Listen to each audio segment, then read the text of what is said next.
3.5 വയസ്സുകാരി പെൺകുട്ടിയെ അമ്മ പുഴയിൽ എറിഞ്ഞു കൊന്നു. എറണാകുളത്തെ തിരുവാങ്കുളത്താണ് ഈ സംഭവം. അതിദാരുണമായ സംഭവം, വളരെ ക്രൂരമായ ഒരു അമ്മയുടെ പെരുമാറ്റം. ഇത് കണ്ടവർക്ക് ആർക്കും സഹിക്കാൻ കഴിയില്ല. എറണാകുളത്ത് തിരുവാങ്കുളത്ത് താമസിക്കുന്ന സന്ധ്യ എന്ന സ്ത്രീ, അവരുടെ 3.5 വയസ്സുള്ള പെൺകുട്ടിയെ നഴ്സറി സ്കൂളിൽ നിന്ന് ഇന്നലെ ഉച്ച കഴിഞ്ഞെടുക്കാൻ പോയി. ആ കൊച്ചിനെ നഴ്സറി സ്കൂളിൽ നിന്ന് എടുത്ത് അമ്മ 3.5 വയസ്സുകാരിയെ അമ്മയുടെ എളിയിലിരുത്തി താലോലിച്ച് സ്നേഹിച്ച് പുന്നരിച്ചു കൊണ്ടുപോവുകയാണ്. കുട്ടിക്ക് വലിയ സന്തോഷമാണ്. അമ്മ അങ്ങനെ സാധാരണ നടത്തിക്കൊണ്ടാണ് പോകുന്നത്. പക്ഷെ ഇന്ന് അമ്മ കൂടുതൽ സ്നേഹം കാണിച്ച് എളിയിലിരുത്തിക്കൊണ്ട് പോവുകയാണ്. ആ ദൃശ്യം CCTV കൂടെ നമുക്ക് കാണാം. അതിനുശേഷം അവരുടെ വീട്ടിൽ ചെന്നു. ഭർത്താവിന്റെ വീട്ടിൽ നിന്ന് ആണ് കുട്ടിയെ എടുക്കാൻ വന്നത്. അതിനുശേഷം അവരുടെ വീട്ടിലേക്ക് പോയി. അവരുടെ വീട്ടിൽ പോയപ്പോൾ കുട്ടിയില്ല കയ്യിൽ. അവരുടെ അമ്മ ചോദിച്ചു, അല്ലി എന്നാണ് ആ സന്ധ്യയുടെ അമ്മയുടെ പേര്. അവരെന്തുകൊണ്ട് ഭർത്താവിന്റെ അവർ താമസിച്ചുകൊണ്ടിരുന്ന വീട്ടിൽ നിന്ന് അവരുടെ വീട്ടിലേക്ക് പോയി. ആ വീട്ടിൽ നിന്ന് തിരിച്ചൊരു ഓട്ടോയിലാണ് ഭർത്താവിന്റെ വീട്ടിലെത്തുന്നത്. അപ്പം കുട്ടി കയ്യിലില്ല. തൃപ്തികരമായ ഉത്തരങ്ങളൊന്നും പറയുന്നില്ല. ആ ഓട്ടോറിക്ഷ ഡ്രൈവർ പറഞ്ഞു തിരിച്ച് വീട്ടിൽ കൊണ്ടാക്കുമ്പോൾ അവരുടെ കയ്യിൽ കുട്ടിയില്ല. അവരെ എവിടെ നിന്ന് വിളിച്ചോണ്ട് വന്നോ അവിടെ മുതൽ കുട്ടിയില്ല. അപ്പൊ നഴ്സറി സ്കൂളിലെ അമ്മയുടെ എളിയിലിരുന്ന കുട്ടി ഇപ്പം കാണാനില്ല. ഏതായാലും ഭർത്താവ് പരാതി കൊടുത്തു. സുഭാഷ് അമ്മയെ സംശയം. അമ്മ ആണ് കുട്ടിയെ നഴ്സറി സ്കൂളിൽ നിന്ന് കൊണ്ടുവന്നത്. പോലീസ് രംഗത്ത് വന്നു. അതുപോലെ കുട്ടിയെ അവിടെ പുഴയിൽ എറിഞ്ഞു കളഞ്ഞു. കുറുമശ്ശേരി മൂഴിക്കുളം പുഴയിലാണ് കുട്ടിയെ അവര് എറിഞ്ഞു കളഞ്ഞത്. ആ കുട്ടിയുടെ ഫോട്ടോ നമ്മൾ കണ്ടു. സുന്ദരിയായ കൊച്ച്, അത് ചെരുപ്പിടുന്ന ഒരു ദൃശ്യം കണ്ടു. അതിനൊക്കെ എങ്ങനെയാണ് ഒരു അമ്മയ്ക്ക് പുഴയിൽ എറിഞ്ഞ് കൊല്ലാൻ തോന്നുന്നത്? ആ കുട്ടി ചിരിച്ചുകൊണ്ടിരിക്കുന്ന ഒരു ഫോട്ടോയും ഞാൻ കണ്ടു. അമ്മയും ഭർത്താവും തമ്മിൽ വഴക്കുണ്ട്, കുടുംബ കലഹങ്ങളുണ്ട്. അമ്മ ഈ കുട്ടിയെ നന്നായിട്ട് ഉപദ്രവിക്കും. ഭർത്താവ് അതിപ്പം പോലീസിന്റെ അടുത്ത് പറഞ്ഞിട്ടുണ്ട്. ഇതിന്റെ മൂത്തൊരു ആൺകുട്ടിയുണ്ട്, ആൺകുട്ടിയെ ഉപദ്രവിക്കും. ഇവർക്കല്പം മാനസിക വെല്ലുവിളിയുണ്ട് എന്ന് ഭർത്താവ് പറഞ്ഞു. അവരെ അവിടെ ഒരു മാനസികാരോഗ്യ വിദഗ്ധന്റെ അടുത്ത് കൊണ്ടുപോയി കാണിച്ചിട്ടുണ്ട്. അതുകൊണ്ടാണ് അവർ കുട്ടിയെ എറിഞ്ഞു കൊള്ളുന്നത് എന്നൊരു വാദഗതി വരുന്നുണ്ട്. അവർക്ക് അങ്ങനെ ഒരു മാനസികാരോഗ്യമേ ഇല്ല. കുട്ടികളെ ഉപദ്രവിക്കും. പൊതുവെ അവർ അരിഷ്ടവും ദേഷ്യമുള്ള ഒരു സ്ത്രീയാണ് എന്ന് ഭർത്താവ് കൃത്യമായിട്ട് പറയുന്നുണ്ട്. അവർക്കൊരു അസുഖമില്ല, ഭർത്താവിനോടുള്ള വൈരാഗ്യം. അങ്ങനെയുള്ള ധാരാളം സ്ത്രീകളെ നമുക്ക് കാണാം. അവര് സ്വന്തമായിട്ട് അങ്ങ് ആത്മഹത്യ ചെയ്തോളൂ, നമുക്ക് തടസ്സമില്ല. പക്ഷേ ആ കൊച്ചിനെ കൊല്ലാനുള്ള അവകാശം അവർക്കില്ലല്ലോ. അവരെന്താണ് ആ കൊച്ചിനെ കൊല്ലുന്നത്? ഇതൊക്കെ പ്രത്യേക അഹങ്കാരവും അഹന്തയുള്ള സ്ത്രീകളാണ്. മാനസിക ആരോഗ്യം ഉണ്ടെന്നൊക്കെ അങ്ങ് നടിക്കും. വാശിയും വൈരാഗ്യം കൂടുതലുള്ള സ്ത്രീകളാണ്. അങ്ങനെയുള്ള ആൾക്കാരാണ് സ്വന്തം കുഞ്ഞിനെ കൊല്ലുന്നത്. എങ്ങനെയാണ് ആ ഓമനത്തുള്ള കൊച്ചിനെ കൊല്ലാൻ തോന്നുന്നത്? അവര് സ്വയം അങ്ങ് ചത്തോളൂ. ആ കൊച്ചിനെ സർക്കാരിന് വേണം, അല്ല സമൂഹത്തിന് വേണം, അല്ല ഭർത്താവിന് വേണം. അവർക്കും ഭർത്താവിനും വേണ്ടെങ്കിൽ സമൂഹം ഏറ്റെടുത്തോളൂ. അത് നമുക്ക് കുട്ടികളെ വേണം.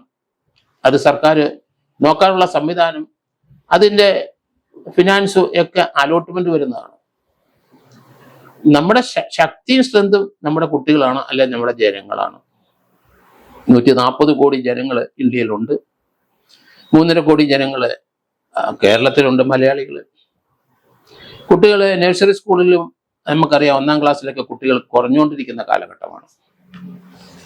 വളരെ ക്രൂരമായ ഒരു പ്രവൃത്തിയാണ്. പോലീസ് അവരെ ചോദ്യം ചെയ്ത് അവർക്കൊരു ചാഞ്ചല്യവും ഇല്ല. അവർ കൂളായിട്ടിരിക്കുന്നു. കൊച്ചിനെ കൊന്നതിലൊന്നും അവർക്കൊരു ദുഃഖവുമില്ല. പുഴയിൽ എറിഞ്ഞു കളഞ്ഞു എന്ന് അവർ പറഞ്ഞു, സമ്മതിച്ചു. അതിന്റെ സാഹചര്യം അങ്ങനെയാണല്ലോ. നഴ്സറിയിൽ നിന്ന് കുട്ടിയെ എടുത്തുകൊണ്ട് ഇരുന്ന് കാണാം. ആ കുട്ടിയെ പിന്നീട് അവരുടെ അമ്മയുടെ അല്ലിയുടെ വീട്ടിൽ ചെന്നു. അപ്പം കുട്ടിയില്ല. അല്ലിയുടെ വീട്ടിൽ നിന്ന് ഭർത്താവിന്റെ വീട്ടിലേക്ക് ചെന്നപ്പം ഓട്ടോയിലായി കുട്ടിയില്ല. വളരെ ക്രൂരമായ ഒരു പ്രവൃത്തിയാണ് ആ അമ്മയുടെ ഭാഗത്തുനിന്ന്. സ്വന്തം കൊച്ചിനെ, ആ നല്ല മിടുക്കിയായ കൊച്ചിനെ എങ്ങനെ കൊല്ലാന് ഒരമ്മയ്ക്ക് തോന്നുന്നു? മാനസികാസ്വാസ്ഥ്യമുള്ള ധാരാളം പേരെ നമ്മൾ കണ്ടിട്ടുണ്ട്. അവരവരുടെ കുട്ടികളെ ആർക്കും കൊടുക്കില്ല. മാനസികാസ്വാസ്ഥ്യം കൊണ്ട് അവരവരെ സംരക്ഷിക്കും, അവർക്ക് വേണ്ട ആഹാരം കൊടുക്കും. ഇതൊരു നോർമലായ ഒരു സ്ത്രീയുടെ പ്രവർത്തനം തന്നെ. അത് വാശി, വൈരാഗ്യം ഭർത്താവിനോട്. അയാൾക്ക് നോവണമെങ്കിൽ അയാളിലുണ്ടായ ആ കുട്ടിയെ കൊല്ലണം. അതാണ് അവരുടെ ചിന്താഗതി. ഒരു സാംസ്കാരിക നിലവാരം ഒട്ടുമില്ലാത്ത, സാമൂഹ്യ ബോധം ഒട്ടുമില്ലാത്ത, കുടുംബ ഭദ്രത ഒട്ടുമില്ലാത്ത ഒരു സ്ത്രീയായി മാറിയിരിക്കുന്നു അവര്. ഇത് നമുക്ക് സഹിക്കാൻ കഴിയുന്നതിനപ്പുറമാണ്. അല്ലി എന്ന് പറഞ്ഞ അമ്മ, സന്ധ്യയുടെ ഈ കൊച്ചിന്റെ അമ്മൂമ്മ, അവരും ഈ സ്ത്രീയും ഇവരുടെ സഹോദരിയും ചേർന്നാണ് ഈ കുട്ടിയെ കൊല്ലാൻ കാരണമെന്നാണ് സുഭാഷ്, സന്ധ്യയുടെ ഭർത്താവ് സുഭാഷ്, കൊച്ചിന്റെ പിതാവ് പറയുന്നത്. അയാളെ സങ്കടപ്പെട്ടുകൊണ്ട് പറയുന്നത് കണ്ടു. മറ്റൊരു പയ്യൻ അടുത്ത് നിൽപ്പുണ്ട്. അവൻ അറിയുന്നില്ല ഈ കൊച്ചിന് എന്ത് സംഭവിച്ചെന്ന്. ഇതിന് തൊട്ട് നേരെ മൂത്തതാണ്. കേരളത്തിലെ കുടുംബങ്ങളിലെ ധാരാളം കൊലപാതകങ്ങൾ ഇതുപോലെ നടക്കണം. വാശി, വൈരാഗ്യം, ഒരാളെ തോപ്പിക്കാനുള്ള, അത് കുട്ടികളെ ബലിയാടാക്കുന്ന അമ്മമാരും അപ്പന്മാരും ധാരാളം കേരളത്തിലായി കഴിഞ്ഞു. ഇതുപോലെയുള്ള കാര്യങ്ങളിൽ തീർച്ചയായിട്ടും ഒരു മൂന്നാമത്തെ ഒരാളെ എടുത്തു പോയി ഉപദേശം തേടണം. കാരണം ഇങ്ങനെ ഒരു ചിന്ത വരുമ്പം സ്വയം അല്ലെങ്കിൽ ആത്മഹത്യ ചെയ്യാമെന്നും, അല്ലെന്നുണ്ടെങ്കിൽ തൻ്റെ കൊച്ചിനെ കൊല്ലാമെന്നും, അല്ലെങ്കിൽ അവർക്ക് വിഷം ചേർത്ത് കൊടുക്കാമെന്നും, അല്ലെങ്കിൽ ഭർത്താവിനെ കൊല്ലാമെന്നും, ഇങ്ങനെയൊക്കെയുള്ള ചിന്തകൾ വാശിയുടെയും വൈരാഗ്യത്തിൽ കയറി ഇറങ്ങി വരുമ്പം തീർച്ചയായിട്ടും അത് ഒതുക്കി വെക്കരുത്. ദയവേത് നിങ്ങൾ മൂന്നാമത് ഒരു ഡോക്ടറെ കാണുക, അല്ലെങ്കിൽ അവിടുത്തെ ഒരു സാമൂഹ്യ പ്രവർത്തനെ കാണുക. അയൽവക്കത്ത് കൊള്ളാവുന്ന വിവരമുള്ള ഏതെങ്കിലും സ്ത്രീ, നിങ്ങൾക്ക് പരിചയമില്ലെങ്കിൽ അവരുടെ അടുത്ത് പോയ ഒരു അഡ്വൈസ് സ്വീകരിക്കുക. അങ്ങനെയാണ് ഇങ്ങനൊരു ചിന്ത വരുമ്പം പഠിപ്പുള്ളവരും അല്ലെങ്കിൽ പഠിപ്പില്ലാത്തവരും ഒക്കെ ചിന്തിക്കേണ്ടത് ഒരുപോലെ ആയിരിക്കണം.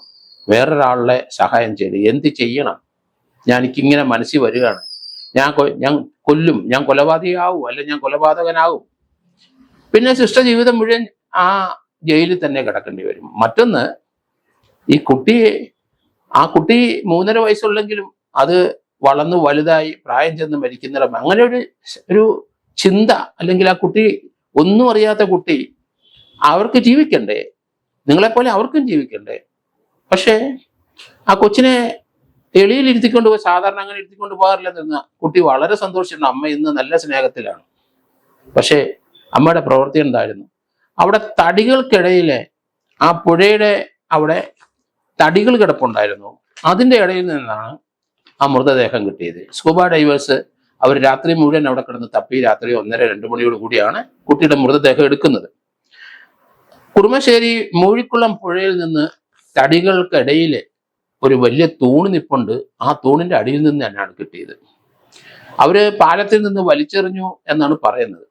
എന്തായാലും ഇതുപോലുള്ള സംഭവങ്ങൾ നമ്മുടെ കുടുംബത്തിൽ നിന്നും നമ്മുടെ സമൂഹത്തിൽ നിന്നും ഒഴിവാക്കി കൊണ്ടുപോകാനുള്ള ഒരു ശ്രമം വീട്ടുകാരും ബന്ധുക്കളും അവിടുത്തെ സാമൂഹിക പ്രവർത്തകരും പഞ്ചായത്ത് മെമ്പർമാരും എല്ലാവരും കൂടെ ചേർന്ന് ഇങ്ങനെയുള്ള കാര്യത്തിൽ ഇടപെട്ടിട്ട് അവിടെ ഒരു പ്രശ്നമില്ലാതെ, അല്ലെങ്കിൽ ഇത് വലിച്ചു നിർത്തി കുട്ടികളുടെ സംരക്ഷണം നമുക്ക് അടിയന്തരമായി ചെയ്യേണ്ട കാര്യങ്ങളാണ്. അതുകൊണ്ട് സാമൂഹിക പ്രവർത്തകരും ഇങ്ങനെയുള്ള വീടുകളിൽ, ഇങ്ങനെ പല റെസിഡൻസ് അസോസിയേഷൻകാരും അവർ അങ്ങനെയുള്ള കാര്യങ്ങളിൽ ഇടപെടണം. മറ്റവർക്ക് പിടിക്കില്ല, നിങ്ങളുടെ കുടുംബകാര്യത്തിൽ ഇടപെടുന്നെങ്കിൽ പറയെങ്കിലും നമുക്ക് അവരുടെ കാര്യത്തിലല്ല, കുട്ടികളുടെ ഭാവി ഓർത്തിട്ടാണ് അങ്ങനെ ഇടപെടണമെന്ന് പറയുന്നത്. അത് ഇടപെട്ടേ വെക്കുള്ളൂ. അത് സമൂഹത്തിന് അതിന് കടമയുണ്ട്, കടപ്പാടുണ്ട്. അതുകൊണ്ട് ഇനി ഇതുപോലൊരു സംഭവം ഉണ്ടാകാതെ ഇരിക്കാനുള്ള സംവിധാനം സമൂഹത്തിൽ എല്ലാവരും കൂടി ചെയ്യണം. സന്ധ്യ ഈ കുട്ടിയെ കൊല്ലാനായിട്ട് നേരത്തെ ഒരു ശ്രമം നടന്നു എന്ന് പറയുന്നുണ്ട്. ഐസ്ക്രീമിൽ വിഷം ചേർത്ത് കൊണ്ടു. അപ്പം തന്നെ കാര്യങ്ങൾ മനസ്സിലായിട്ടുണ്ടാവാം വീട്ടുകാരും നാട്ടുകാരും.